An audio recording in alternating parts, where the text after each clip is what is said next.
Je suis responsable de l'Observatoire des métiers et des compétences à la direction générale de l'Institut Mines Télécom. Et voilà, c'est notre deuxième année où nous sommes présents pour simplement vous présenter les formations donc initiales et professionnelles que l'ensemble des 8 écoles du groupe IMT propose aux différents publics.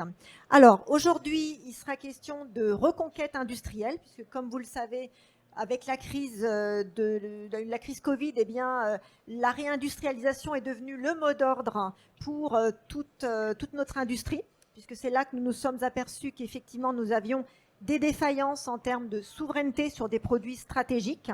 Donc maintenant que nous sommes engagés de plein pied dans cette renaissance et dans cette reconquête industrielle, il était bon aussi de se poser et de faire un petit peu le point sur finalement quels étaient les besoins pour les PME en particulier, puisque c'est un public qui a peut-être besoin plus que d'autres tailles d'entreprise d'un accompagnement par rapport à une montée un petit peu en compétences et en transformation. Donc aujourd'hui, il sera question simplement de pouvoir un petit peu poser le regard sur ces besoins pour aussi évaluer finalement quelles sont les formations qu'il faut mettre en parallèle pour vraiment faire que cet accompagnement soit le plus parfait pour ces PME. Alors aujourd'hui, donc avec moi, nous avons donc déjà en distance Géraldine Longer, qui est donc directrice des partenariats carrière entreprise et aussi en relation avec nos alumni, qui nous fera un petit peu le point. Alors on parle de reconquête, mais on parle aussi de reconversion industrielle, notamment dans le passage finalement de la mutation qui s'opère actuellement pour l'industrie automobile entre le tout thermique et l'échéance 2035 où on doit effectivement passer à l'électrique. Donc Géraldine nous illustrera un petit peu cette problématique en lien effectivement avec les partenaires industriels de notre école IMT Nord-Europe. Et nous avons donc à mes côtés Nicolas Varias, qui est donc chez Festo, le responsable du département formation et conseil, et qui nous fera une illustration de finalement quels sont ces besoins appliqués à la formation. Mais on va donc commencer tout de suite par Géraldine, à qui je vais laisser la parole. Alors si j'arrive juste à faire passer la slide suivante. Et tu peux commencer, Géraldine. Bonjour à tous et tous, vous m'entendez bien? On t'entend, Géraldine. Super. Donc là, en effet, comme vous l'a situé Martine, donc je vais dans un premier temps déjà vous présenter l'Institut Mines Télécom et globalement toutes ces thématiques de l'industrie 4.0 sur lesquelles nous sommes amenés à travailler au sein de l'Institut. Et puis plus précisément, dans un deuxième temps, je vous représenterai en fait donc les spécificités de l'IMT Nord-Europe et je vous parlerai notamment d'un cas pratique sur une collaboration industrielle de grande ampleur sur lequel nous sommes en train de travailler à l'aube justement de ces reconversions industrielles. Alors tout d'abord, au sein donc, de l'Institut Mines Télécom, donc, pour celles et ceux qui ne nous connaîtraient pas bien, donc, nous sommes le premier groupe d'écoles d'ingénieurs et de management en France. Donc là, vous avez la petite carte de France qui est projetée, qui vous permet de voir en fait quels sont les lieux en fait sur lesquels on retrouve en fait des établissements en fait au sein de l'Institut. Donc ça part de Albi à Alès, en passant par donc Nord-Europe, donc avec nos sites de Douai et de Lille, Atlantique avec Brest, Nantes, Rennes et Toulouse, Saint-Étienne avec une présence aussi à Gardanne, toujours dans les écoles d'ingénieurs, donc Télécom Paris et Télécom Sud Paris. Donc pour l'école de management, c'est donc IMTBS Business School, donc qui est à Évry. Alors, quelques chiffres clés en fait sur, j'allais dire, l'Institut. Donc, globalement, ça représente plus de 12 000 étudiants, dont plus de 8 000 élèves ingénieurs. Sur le cycle de management, donc globalement 1 000 élèves. Ça représente aussi 1 125 doctorants et plus de 4 100 diplômes qui sont décernés en fait chaque année. Au total, à travers, j'allais dire, les diplômes qui sont décernés chaque année au sein de l'ensemble des écoles de l'Institut, on a plus de 70 000 alumni. Et donc ça, c'est pour l'activité enseignement. Dans un deuxième temps, pour l'activité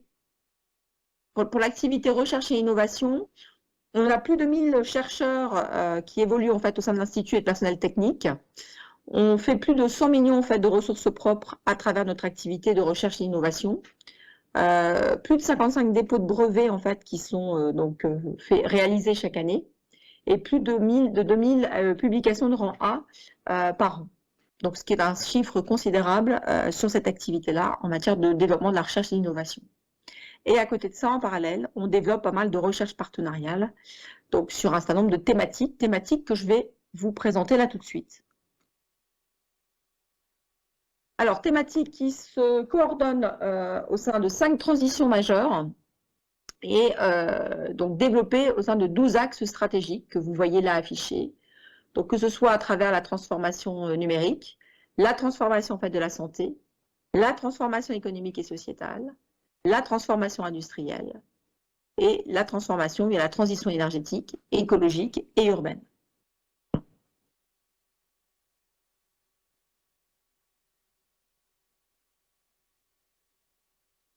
Oui, tout à fait. Donc, au sein de l'IMT Nord Europe, donc, comme je vous le disais, c'est une école de l'Institut. Donc, je vous ai parlé tout à l'heure des sites de l'Île-et-Douai, qui sont les sites en fait, sur lesquels en fait, sont réalisés en fait, nos titres d'ingénieur généraliste, donc sous statut étudiant.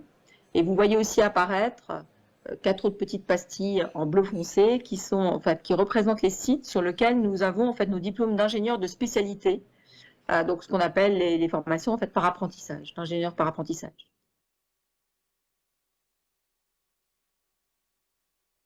Slide suivant, voilà. Donc, ce qui représente au total 2225 étudiants, dont un quart d'apprentis. Et donc, ceux-ci, en fait, sont amenés en fait, à évoluer en suivant en fait, des enseignements donc, dans 3 activités qu'on va vous présenter. Donc, suivant donc, un centre d'enseignement dans le domaine de l'énergie et de l'environnement, un centre d'enseignement dans tout ce qui est matériaux et procédés, et un centre d'enseignement qui touche au système numérique. Voilà. Donc, nos élèves ingénieurs sont amenés à évoluer en suivant en fait des unités d'enseignement qui peuvent être hybrides au sein de ces 3 séries ou qui peuvent être spécifiquement dans une seule série en fonction en fait de leur appétence. Voilà. Donc, globalement, au sein de ces 3 centres d'enseignement et de recherche, on va balayer un certain nombre de thématiques. Donc, dans le domaine des systèmes numériques, donc vous voyez donc là affiché à l'écran tout ce qui touche, j'allais dire, au domaine de l'IA, au domaine de la big data, au domaine de la maintenance prédictive, de la sécurité, du génie logiciel. Au niveau des matériaux et procédés, donc on va être dans des thématiques qui vont tourner autour de la plasturgie, autour des composites, autour du génie civil. Et autour de la partie énergie et environnement, donc il y a tout ce qui touche aux sciences de l'atmosphère, tout ce qui touche à la qualité de l'air intérieur, tout ce qui touche à l'efficacité énergétique. Donc voilà en fait toutes les thématiques sur lesquelles on travaille au sein de nos centres d'enseignement. Et à côté de ça, on a 2 départements, d'accord ? Un département qui touche aux fondamentaux scientifiques et un autre qui touche au management international.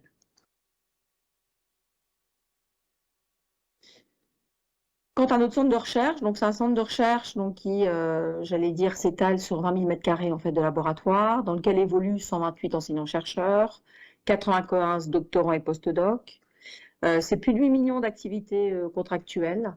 On a 6 chaires industrielles là, qui sont en cours. On est labellisé Institut Carnot et on est membre de 3 écoles doctorales donc, au sein d'IMT Nord Europe. Donc, vous allez voir là juste après donc des photos justement de notre plateforme technologique. Donc là, en l'occurrence, les plateformes technologiques donc en impression 3D. Donc juste après, voilà, vous allez voir donc d'autres plateformes donc au niveau des jumeaux numériques. Donc qui sont ces plateformes sur lesquelles en fait, j'allais dire, nos élèves sont amenés en fait à faire des TP. Et on a aussi en fait un Fab Lab et un espace de prototypage qui sont à disposition de nos élèves, mais aussi en fait donc de nos entreprises partenaires, donc sur lequel il va y avoir, j'allais dire grâce à notre scanner 3D, des coupes laser, impressions 3D et autres, des outils de CAO-DAO, donc la possibilité en fait de pouvoir réaliser des choses qui servent à la fois en fait pour des activités pédagogiques, mais qui peuvent aussi servir pour des partenaires entreprises en cas de besoin. Pareil pour les espaces de prototypage, donc l'objectif étant d'accompagner en fait des PME clairement dans des démarches en fait d'innovation. Donc on travaille avec eux de concert pour qu'on puisse apporter une réponse en fait à leurs besoins.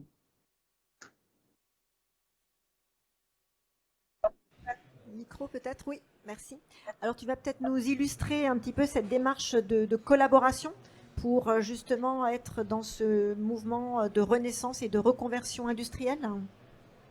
Alors oui, tout à fait. J'ai fait le choix en fait de vous présenter un projet donc sur lequel on vient d'avoir en fait une réponse en fait positive, toute récente. Donc en effet, dans la région des Hauts-de-France, il a été annoncé en fait l'implantation en fait de 3 gigafactories. Donc c'est la raison pour laquelle on va parler en fait de vallée de la batterie maintenant dans les Hauts-de-France. Donc à la fois par l'implantation en fait de l'entreprise ACC, de l'entreprise Envision et de l'entreprise Vercor. Et donc, en décembre 2021, la sous-préfecture de Douai, puisque un de nos gros sites, de nos grosses implantations en fait, se retrouve dans le Douaisis, donc la sous-préfecture de Douai ainsi que Pôle emploi ont décidé de lancer une feuille de route autour de l'implantation en fait, de l'entreprise Envision AESC. Et dans ce cadre-là, l'école, en fait, en tant qu'acteur du développement économique, puisque ça fait partie en fait des 3 piliers sur lesquels en fait l'Institut Télécom en fait est amené, j'allais dire, à avoir des activités. Il y a l'activité formation, il y a l'activité recherche et développement, mais aussi il y a toute une activité autour du développement économique. Et dans ce cadre-là, la sous-préfecture donc nous a sollicité pour que l'on puisse, avec la direction du travail, piloter un groupe de travail autour du recrutement des ingénieurs et des cadres pour l'entreprise Envision. Vous allez voir, c'est une ampleur assez considérable pour ces 3 gigafactories, dont Envision, en matière de recrutement. Je vous indiquerai dans les slides suivants en fait, le nombre de personnes le nombre de recrutements qui sont prévus dans les années à venir. Et donc, il a été décidé de mettre en place tout un tas de choses et donc de lancer un certain nombre de groupes de travail, dont ce groupe de travail, donc depuis décembre 2021, sur lequel, groupe de travail qui continue d'exister et qui existera pendant un certain temps, là ici au niveau de la région. En parallèle, la région a décidé de lancer donc, une stratégie régionale coordonnée, donc à la fois pour traiter des questions d'emploi, des questions de développement des compétences, des questions d'attractivité, autour de cette question d'électromobilité, donc de par cette implantation de ces 3 gigafactories en fait dans la région. Et en parallèle, l'OPCO 2I, donc l'OPCO a mis en place en fait un rapport qui présente en fait la prospective des besoins en compétences justement de la filière des batteries au sein de l'interindustrie, dans le but justement de dresser tout le tableau en fait des besoins auxquels la région et auxquels notamment donc un institut comme le nôtre va répondre présent pour pouvoir apporter en fait la réponse à ces besoins. Voilà.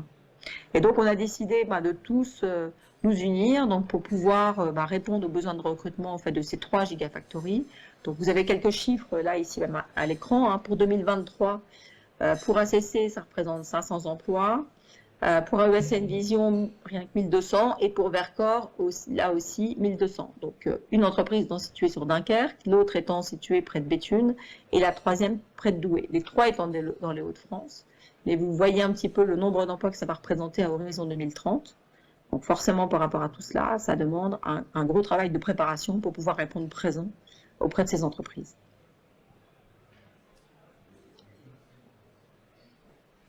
Alors, vous avez ici, donc, à l'écran, donc les premières photos en fait, de la construction de la première Gigafactory, donc celle, c'est ACC à Billy-Berclau, d'accord.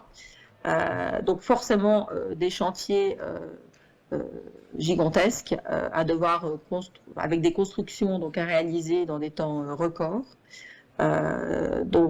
qui ont impliqué, j'allais dire, forcément, sur les 3 territoires qui sont concernés dans les Hauts-de-France, une réactivité extrêmement considérable pour pouvoir répondre présent. Voilà.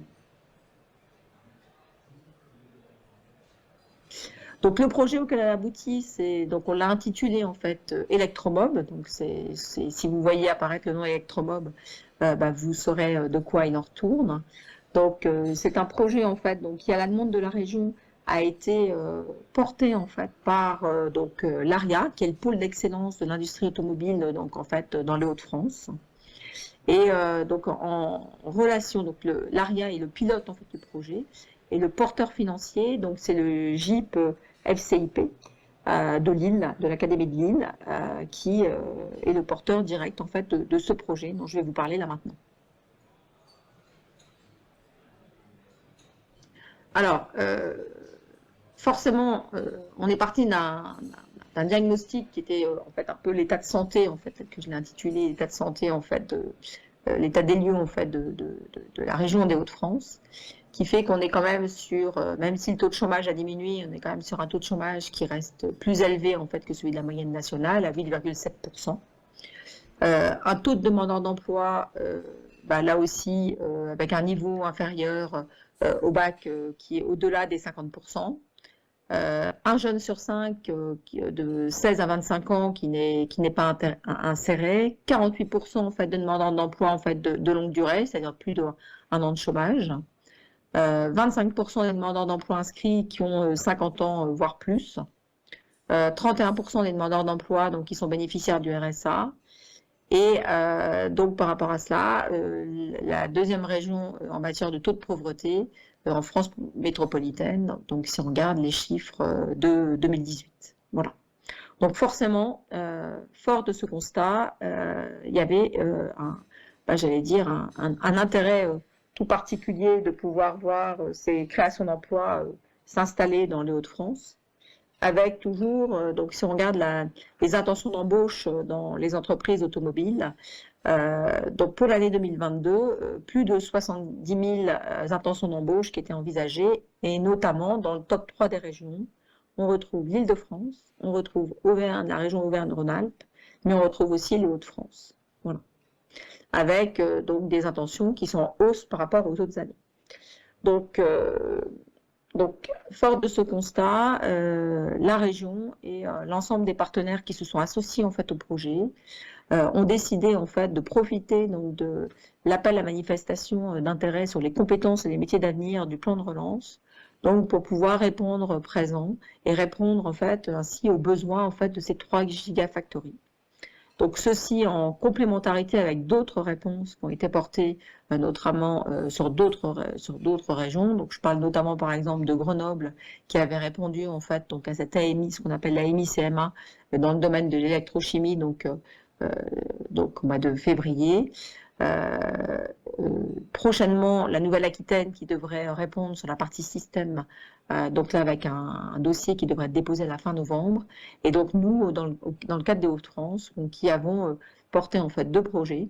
Un projet porté directement par Envision et donc ce projet plus global pour l'ensemble des 3 gigafactories, donc qui a été porté et qui a été retenu, sachant que les 2 projets dans les Hauts-de-France au final ont été retenus, à la fois celui spécifique pour Envision et celui en fait pour l'ensemble de l'implantation de ces gigafactories. Donc là sur la relève en fait du mois de juillet, donc pour lequel nous venons d'avoir les réponses. Alors ça représente globalement donc ça représente 40 partenaires au total qui se sont associés pour répondre, j'allais dire, à cet appel à manifestation d'intérêt. L'objectif à travers donc la réponse qui a été donnée, c'est de pouvoir en fait former 13 000 personnes. Donc sur un coût total de projet donc, qui a été de 29 millions d'euros.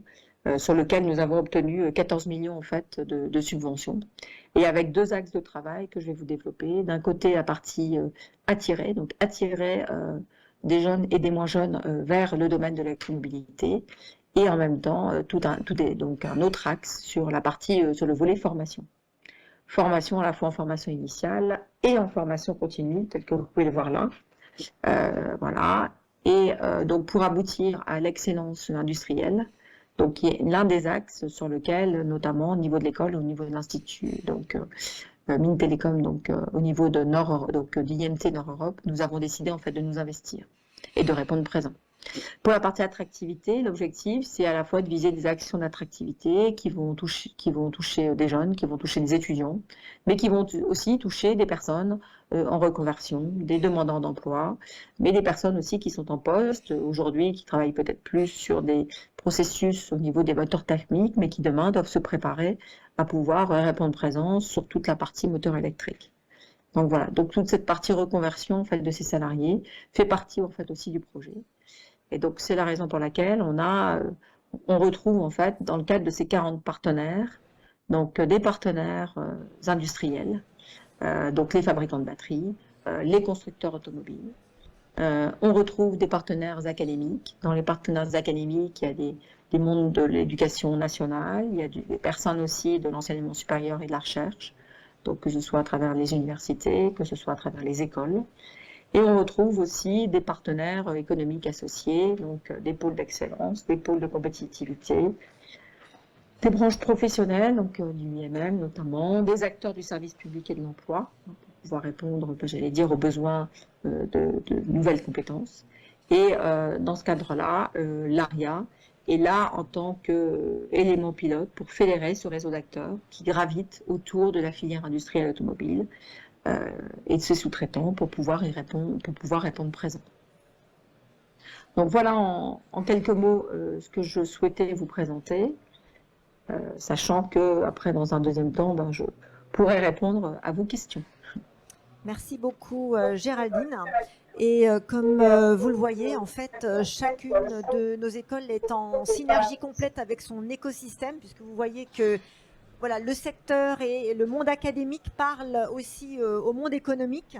Et comme effectivement cette dernière slide le montre bien, les projets, les besoins de développement et d'innovation qui émanent des entreprises peuvent trouver effectivement des échos et des réalisations avec des partenaires académiques comme nous le sommes. Alors, autre illustration de cette identification des besoins en formation, mais là qui émane effectivement d'une entreprise qui est aussi sur des problématiques de formation. Eh bien, c'est Nicolas qui va nous présenter ça tout de suite pour nous illustrer un petit peu cette démarche d'identification et de réponse par la formation. Bonjour à tous, merci beaucoup Martine. Donc Nicolas Varias pour la société Festo. Nous sommes en fait les leaders mondiaux de la formation aux technologies. Nous sommes une société familiale allemande et je suis le responsable de la partie formation et conseil en France. Et du coup, j'avais souhaité contribuer un petit peu, humblement, à un témoignage et puis quelques questions aussi à partager avec vous. Dans le cadre de nos développements, on a aussi travaillé sur ces grands projets pour les usines, les méga factories, sur la transformation et la reprise en fait de la fabrication de batteries. Et au fil de nos expériences, on fait un premier constat que je voulais vous livrer, et c'est déjà indiqué dans les chiffres qu'on a vus, c'est que pour la reconquête, avant de reconquérir les marchés avec nos produits, il va déjà falloir reconquérir les compétences et les individus. Il y a déjà un premier constat qui est que, certes, il faudra accompagner des personnes qui sont déjà de manière assez pointue techniquement, déjà formées de manière assez pointue techniquement, notamment pour le montage des moteurs thermiques. Il faudra transformer ça en compétences pour savoir monter des moteurs électriques. Donc il faut comprendre ce que c'est que la compatibilité électromagnétique, comprendre ce qu'il y a comme matériaux et dangerosité dans les batteries, etc. C'est pas rien. Et ensuite, il faudra arriver à séduire des personnes qui ne sont pas du tout de ce monde-là. Hein, c'est donc le sens de ces deux images. Le monde industriel, c'est une chose, il faudra l'accompagner, mais le reste du monde, si je veux dire, il faudra aussi aller chercher des personnes et des ressources. Donc il faudra réfléchir à des modalités, certes, des modalités. Le digital, le numérique pourra nous aider, on va le voir après. Mais il faudra penser aussi au parcours. Un certain nombre de personnes ne se voient pas du tout rentrer dans l'industrie parce qu'il y a des idées préconçues, premièrement, et ensuite parce que ça ne leur semble pas accessible. Même si elles ont un certain niveau de compétence, elles ne sont pas forcément au courant des parcours qui leur sont proposés. Et là, je fais la passerelle avec Parcours. Absolument. Parcours étant le nom du projet qui nous lie avec l'IMT, Festo et d'autres partenaires autour de ce consortium pour justement développer des programmes, accompagner les PME, les petites entreprises à leur transformation numérique. Donc là, il faut penser vulgarisation, sensibilisation et accompagnement, parce que ça ne va pas se faire sur une formation continue d'un programme de quelques semaines.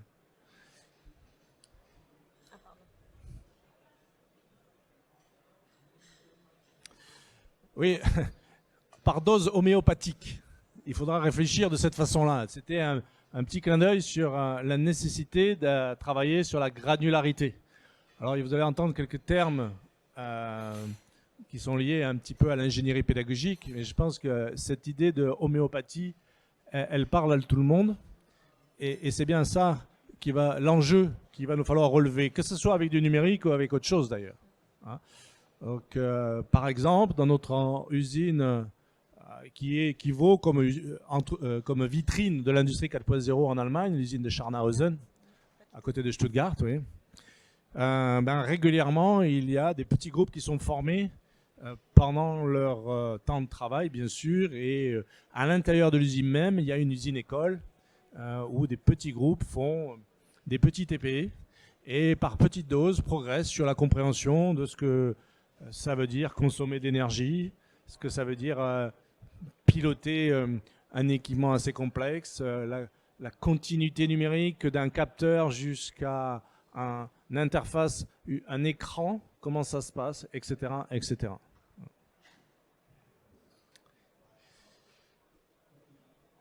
Bien sûr, le numérique va aider. Alors, on a des réflexions autour de numérique. Ici, vous voyez un simulateur Syros qui est accompagné avec nos équipements que vous voyez aussi derrière. Certains de ces équipements sont déjà d'ailleurs par ici, pas très loin, du côté de l'UT d'Agno et d'autres centres. Donc évidemment que la partie numérique va apporter une continuité. Les équipements que vous voyez, ils ont 5, 6, 8, 10, 12 postes. Et là, on parle de combien de personnes? 13 000? Plus que ça peut-être même encore. Hein. Donc le nombre va être considérable.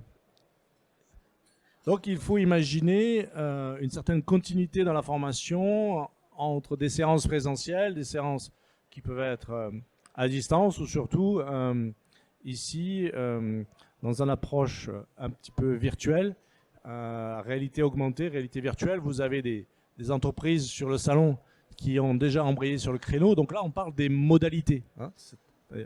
Et ça, c'est un travail que nous faisons bien sûr pour accompagner l'aspect expérientiel, découvrir de manière simple le fonctionnement d'une machine dans sa globalité, pas en poussant le curseur sur une technologie, parce que sinon c'est imbuvable. Donc il va falloir scénariser tout ça et mettre en situation, effectivement, réfléchir à des aspects assez ludiques, hein, rendre accessibles les choses. Donc ça, c'est les constats que nous faisons, les enjeux sur lesquels nous sommes. Voilà, on n'a pas la solution, hein, sinon ça se saurait, mais c'est une réflexion qui nous anime fortement. Et puis, il y a aussi un autre positionnement, et là ça ramène au positionnement de l'homme par rapport à la machine. On était là pour être acteur, dirigeant, enclencher l'action. Et il va se trouver qu'un certain nombre de machines vont pouvoir parler entre elles. Et pas plus tard que ce matin, en passant sur le stand Festo, pardon, on est partenaire de l'association sur les textiles. Alors je ne connais pas exactement le terme, mais une filière textile d'Alsace. Donc on est avec ces gens-là. Permettez-moi de leur, voilà, permettez-moi aussi de les saluer. Donc on est sur ce stand, on avait une brochure, il y a marqué des composants, il y a marqué plug and play. Ça veut dire qu'en fait, on n'a vraiment presque plus besoin de comprendre ce qui se passe à l'intérieur. Le composant, je le prends, je le plug, je le change, et même en termes de maintenance, je n'ai pas trop de soucis de réglage à me refaire. On a des capteurs intelligents qui, grâce à des nouvelles communications, IoT et OPCUA et IO-Link, eh bien voilà, comme nos imprimantes, on les plug maintenant dans le grand public, ça fonctionne presque de la même façon. Imaginons, et même c'est déjà le cas, que les machines soient à peu près du même acabit, c'est-à-dire plug and play, je rapproche deux machines entre elles, elles se reconnaissent, elles se parlent. Eh bien, c'est le sens de cette deuxième image. On va recevoir beaucoup d'informations à partir d'un certain nombre d'interfaces, de tableaux de bord. Et le rôle de l'homme, hein, avec un grand H, la femme bien sûr, et l'homme, va être modifié, va être dans un rôle de pilotage. Du coup, la compétence technique n'est peut-être plus aussi importante. Il va falloir aussi travailler sur la bonne appréhension des systèmes complexes, hein, l'approche systémique. 1 plus 1, ça va peut-être pas faire 2 au final, parce qu'il y a tout un tas de facteurs influents dans le périmètre qui sera piloté, qui sera autopiloté d'une certaine façon. Donc ça aussi, c'est une autre réflexion que nous avons. Peut-être que ça s'adresse à une population d'une éducation un peu différente, peut-être un peu plus élevée, je ne sais pas, on verra. Peut-être que nous aurons besoin justement d'accompagner des gens pour arriver à être en capacité de piloter des systèmes industriels sans forcément comprendre techniquement, en détail, et de manière en tout cas très pointue, ce qui se passe. Hein. Nous le faisons déjà d'une certaine façon quand on gère sa box à la maison, quand on gère son téléphone, les applications, on commence à comprendre qu'il faut refaire des mises à jour et de ce genre de choses. Eh bien, voilà. Donc ça aussi, c'est un autre aspect, hein, de la reconquête, c'est d'arriver à vulgariser, à rendre accessibles ces enjeux, ces problématiques autour de la technologie, mais peut-être que simplement il s'agira de parler un petit peu moins de technologie. Hein. On verra les termes qui vont évoluer. Ça va passer très certainement par du micro-learning. Donc, on est tous intéressés à regarder une petite vidéo de 3 minutes, mais dès que ça dure un peu plus, c'est pas toujours évident, il faut rebondir. Donc, certainement que ça passera par des petits apprentissages, que ce soit numérique ou physique, et puis, de la même façon, des micro-certifications. Et donc, il faudra quand même qu'un certain nombre de personnes qui font l'ingénierie de ces parcours puissent conserver la cohérence globale, puisqu'au final, il faudra quand même retrouver des profils qui sont des personnes en capacité de piloter un système industriel, mais il faudra arriver à faire toutes les petites marches, hein, pour que ces personnes-là aient envie et acceptent d'y aller. Donc il faut les accompagner avec nos outils. Et les images que vous pouvez peut-être garder sur cette réflexion-là, c'est la notion d'homéopathie. Si on pouvait faire des petits patchs et se les coller sur l'épaule, ça serait une bonne chose. Mais pratiquement, si on arrivait à faire quelque chose de ce type-là dans la manière d'accompagner les gens, soit avec le numérique, soit avec des formules comme l'AFEST, l'action...